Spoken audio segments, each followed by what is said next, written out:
पानी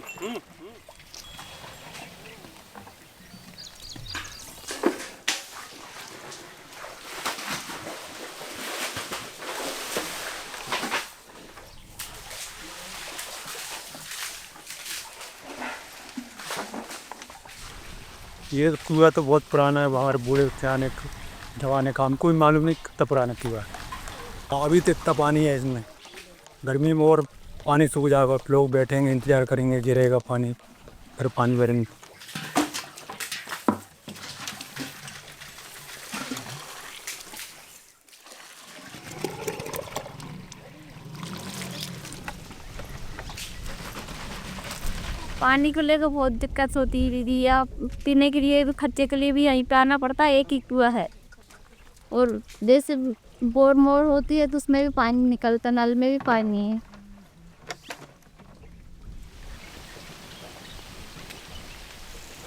पहले बहुत कम फसलें होती थी। पहले बस मक्का तुअर ये बरसात की फसलों में यही बोते। पहले बहुत कम गेहूं बोते थे, पानी नहीं था इसलिए।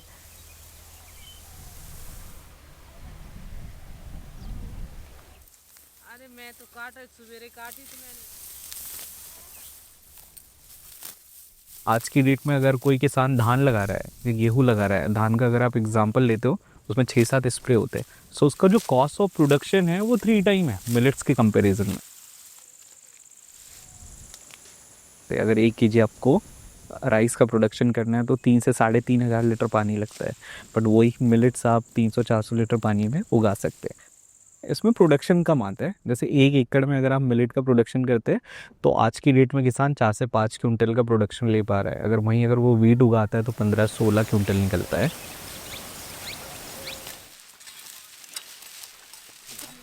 वो भेल कर बगा हम चना होता है।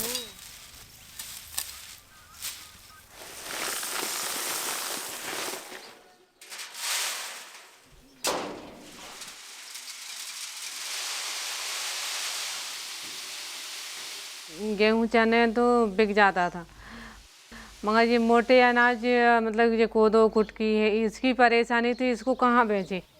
इधर कोदो कुटकी ये कांगनी ये पहले होता था, मगर बोना बंद कर दिया। मेरा नाम जसपाल सिंह है। मैं ग्राम्य वेंचर्स का को फाउंडर हूँ। ग्राम्य की शुरुआत हमने 2020 में की थी 3 लोगों ने मिलकर। तो ग्राम्य पे शुरू करने के पीछे जो विजन था कि हमने छोटे किसान हैं जो इंडिया के, उनके लिए फार्मिंग को प्रॉफिटेबल कैसे बनाना है। तो मैं खुद एक किसान परिवार से बिलोंग करता हूँ।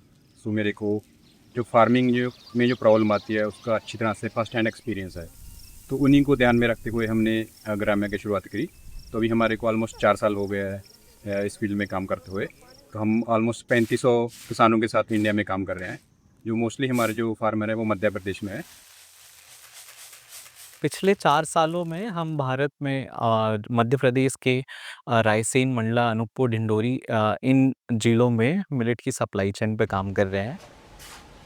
जो मोटे अनाज होते हैं उन्हें मिलेट्स कहा जाता है और मिलेट्स 3 प्रकार के होते हैं। एक होता है पॉजिटिव मिलेट्स में ज्वार, बाजरा, रागी, ये 3 मेजर मिलेट ये होते हैं। उसके अलावा जो होता है माइनर मिलेट्स, तो माइनर मिलेट्स में आपके 5 मिलेट्स आते हैं। कोदो हो गया, कंगनी हो, सावा हो, कुटकी और हरी कंगनी। और एक होता है न्यूट्रल मिलेट जो होता है प्रोसो मिलेट्स। अगर आज से 50-60 साल पीछे भी जाएंगे, जब ग्रीन रेवोल्यूशन नहीं आया था तो हमारे सारे एरिया में इन्हीं ग्रेन्स का प्रोडक्शन होता था। हम 2021 में लुल्का गांव में आए थे। तब हमें पता चला कि लुल्का गांव में कुछ एनजीओज़ द्वारा यहाँ पे सीड दिए गए हैं और किसानों ने यहाँ पे कुछ 70 एकड़ में मिलेट का प्रोडक्शन करा था और उनके घरों में कुछ 15-16 टन के आसपास मटेरियल रखा हुआ था जिसको वो पिछले 1 साल से बेच नहीं पा रहे थे। और यहाँ पे जो लोग काम कर रहे थे उन्होंने हमें रीच आउट करा। तो ये होने के बाद में फिर इसको तो सबसे बड़ी जो मेन चैलेंज था कि जो किसान है इंडिया के, वो मिलेट फार्मिंग तो इतना ज़्यादा अडोप्ट नहीं कर पा रहे थे, क्योंकि बाकी जो क्रॉप है जैसे मेज हो गया और चावल हो गया, इनसे काफ़ी ज़्यादा इनकम होती है, बट मिलेट से उतना फार्मिंग से उतना प्रॉफिट नहीं होता। तो हमको काफ़ी टाइम लगा फार्मर को उसके एडवांटेज बताने के लिए, उनको कन्विंस करने के लिए। एंड जो हमारे को मार्केट साइड जो चैलेंज आए कि इंडिया में जो कंज्यूमर है अभी वो यूज टू नहीं है, अभी ज़्यादातर लोग चावल और गेहूँ खाते हैं, तो वो भी एक अवेयरनेस करने के लिए हमारे को काफ़ी टाइम लगा। अभी तक जो हमने फार्मर की जो मेन समस्या थी जो मार्केट वाला, उसको हमने पूरा इंश्योर कर दिया है कि वो हमारे फार्मर है, उनको हम अच्छी तरीके से उनका मार्केट लिंक कर रहे हैं। जब ग्राम में आई तो उन लोगों ने बीज देना स्टार्ट किया। हम सभी दीदियों से बोलते हैं, अपन ने समूह की मीटिंग किया कि हम लोग कोई भी मोटा अनाज बोएंगे तो एक ही वैरायटी का बोएंगे, दो कोई लगे। हाँ, तो हमारे संगठन की महिलाएं जो हैं ये सोचा कि अपन थोड़ा थोड़ा करके ना आधे एकड़ में इसको बो के देखें। हमने यहाँ खेती करके देखा तो काफ़ी अच्छा रिजल्ट रहा। तो जो मिलेट्स का फार्मिंग होता है ये कम्प्लीटली नेचुरल होता है। जैसे हम लोग जो सीड्स प्रोवाइड करते हैं ये इंडिजीनियस सीड होते हैं और मिलेट्स में कोई भी फर्टिलाइज़र या पेस्टिसाइड का रिक्वायरमेंट नहीं होता है।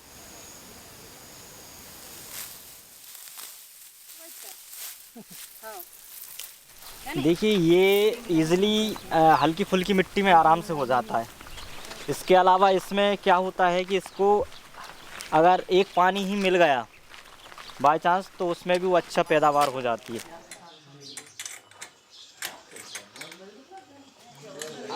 हमने पूरी की पूरी वैल्यू चेन में यहाँ पे कुछ गैप आइडेंटिफाई करे। जैसे मिलेट्स की बुआई के लिए कोई मशीन अवेलेबल नहीं है। उसके अलावा यहाँ अभी सारा का सारा जो हार्वेस्टिंग होता है वो दीदी हाथ से हंसिए के द्वारा करते हैं।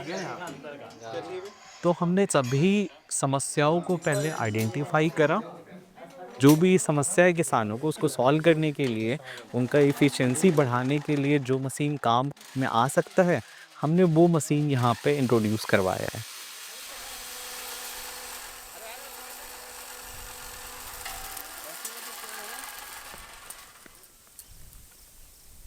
जैसे अभी कुछ किसान यहाँ पे वेजिटेबल का भी कल्टीवेशन करते हैं और कुछ क्रॉप्स में स्प्रेइंग की भी आवश्यकता होती है, तो हमने वो भी स्प्रे मशीन जो है वो प्रोवाइड करी है। आराम से पहले स्प्रे पंप इस तरीके से करते थे कि एक बॉक्स रहता था स्प्रे पंप, उसे पीछे टांग कर स्प्रे किया जाता था। इसको और सरल बनाने के लिए एक स्प्रे पंप दिया है जिसको हाथों से चलाया जाता है। इससे भी अच्छा है, कम से कम ये तो रहेगा कि टांगना नहीं पड़ेगा, धकेलना है खाली, तो उसमें भी स्प्रे काफ़ी अच्छा रहा। कोदो जो है जब हम बोते हैं तो डलिया या कुछ में रख के उसको छिड़कना पड़ता था। ऐसे छिड़कने में क्या फिर उसकी निदाई नहीं हो पाती है, क्योंकि हमें पता ही नहीं चल पाता है कि खरपतवार कौन सा है कौन सा नहीं है। एक तय जब निदाई गुड़ाई उसकी चलती है तो कभी कभी अनाज का जो पौधा रहता है कोदो कुटकी का वो भी साथ में कट जाता है, तो इससे भी ज़्यादा काफ़ी नुकसान होता है।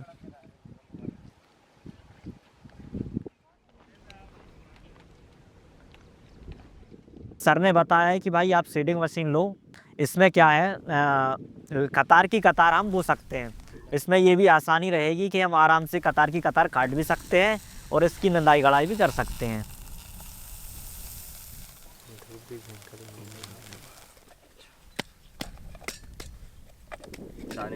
जब कतार में हमने बोना चालू किया तो अच्छा बेनिफिट मिला। इसमें हमें कम से कम 1 किलो में 20-25 किलो बढ़ोतरी हुई है।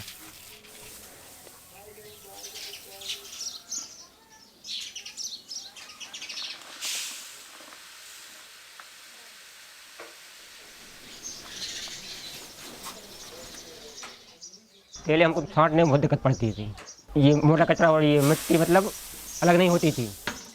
अब इसकी मशीन आने से ये मिट्टी और कचरा सब अलग अलग होने लगा है, तो इससे जो किसान भाई है सभी उनको फ़ायदा होने लगा है।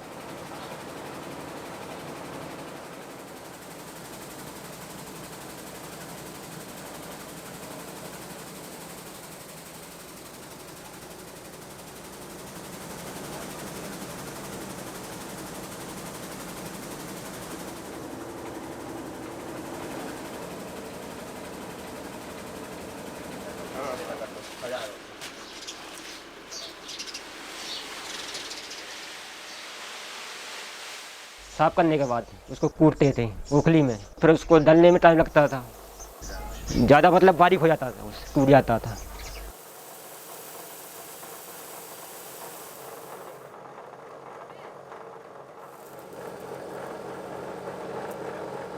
मगर ये कोदो राइस मशीन आ गई है, अब इस मशीन द्वारा मतलब दरिया जल्दी जल जाता है कोदो का। ये मशीन आने से मतलब समय की बचत हो रही है और मेहनत भी कम लग रही है।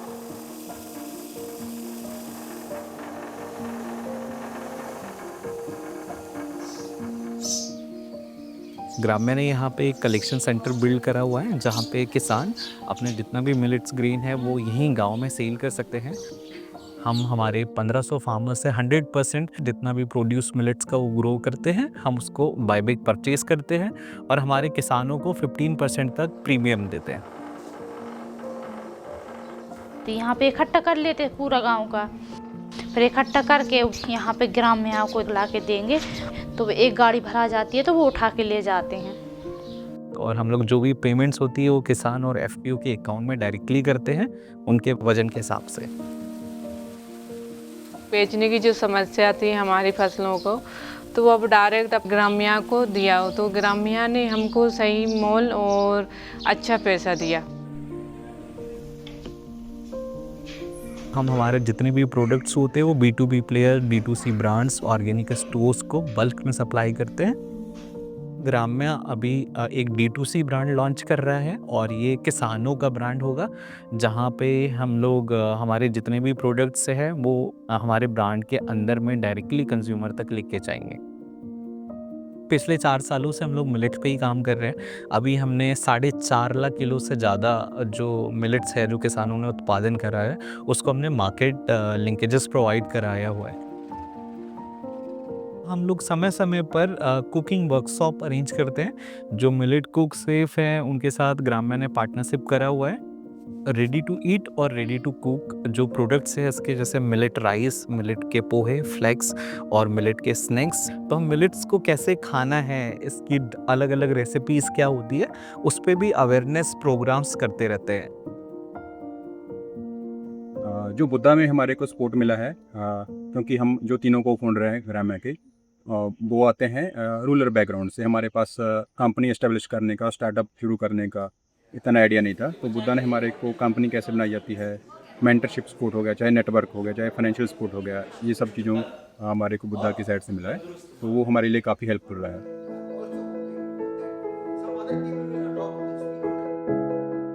ग्राम्या को स्टार्ट करने का विज़न बहुत क्लियर है। हम चाहते हैं कि किसान समृद्ध बने, साथ ही हम हमारी जो मातृभूमि है, मिट्टी है, इसको भी जिस तरह से हम केमिकल फर्टिलाइज यूज़ कर रहे हैं और ख़राब कर रहे हैं उसे हम कैसे बचा सकते हैं और साथ में लोगों को अच्छा खाना कैसे दे सकते हैं। फसल काटने के लिए, बोने के लिए ये ग्राम्या के द्वारा से हमको मशीन दिया गया है। खेती बाड़ी में जो टाइम लगता था वो टाइम की बचत भी हो गई और फसल भी थी वो भी अच्छी पैदावार होने लगी, तो थोड़े पैसे की परेशानी थी वो भी सब होने लगी है। जो मतलब ये कोदो बेचने के बाद महिला को इनकम हो रही है, बच्चों को पढ़ाई में लगा रहे हैं। थोड़ी आमदनी होने से मैंने मतलब दुकान लगा ली है, किराना दुकान, और एक सिलाई मशीन ले ली है। ग्राम में जब से यहाँ पे आई है तो हमारे अनाजों का उचित दाम भी मिल रहा है। किसान उसके अलावा जो एक ही खेती पर निर्भर था वो दूसरी खेती भी कर रहा है, तो इस कारण से खेती ग्राम्या के आने से आसान भी लगने लगी है किसानों को। लागत नहीं लगती है, इसमें कुछ नहीं होता, निंदाई भी मत करो, थोड़ी निंदाई कर दो, खाद यूरिया नहीं डरता, इसलिए कोदा अच्छा हो जाता है, इसलिए कोदे की खेती करते हैं इधर।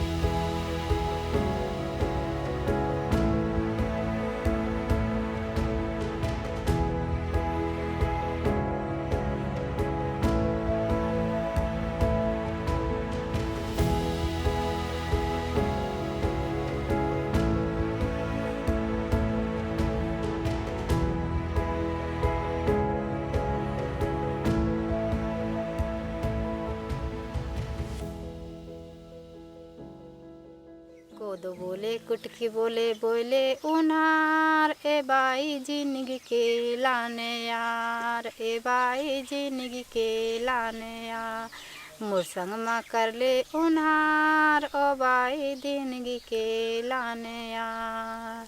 सावन में कोदो बोले भादो माँ कुटकी, सावन में कोदो बोले भादो माँ कुटकी, गाजब सुहात बाई लहराती खेती, खेती से कर ले चिन्हार, ओ बाई जिंदगी के लाने।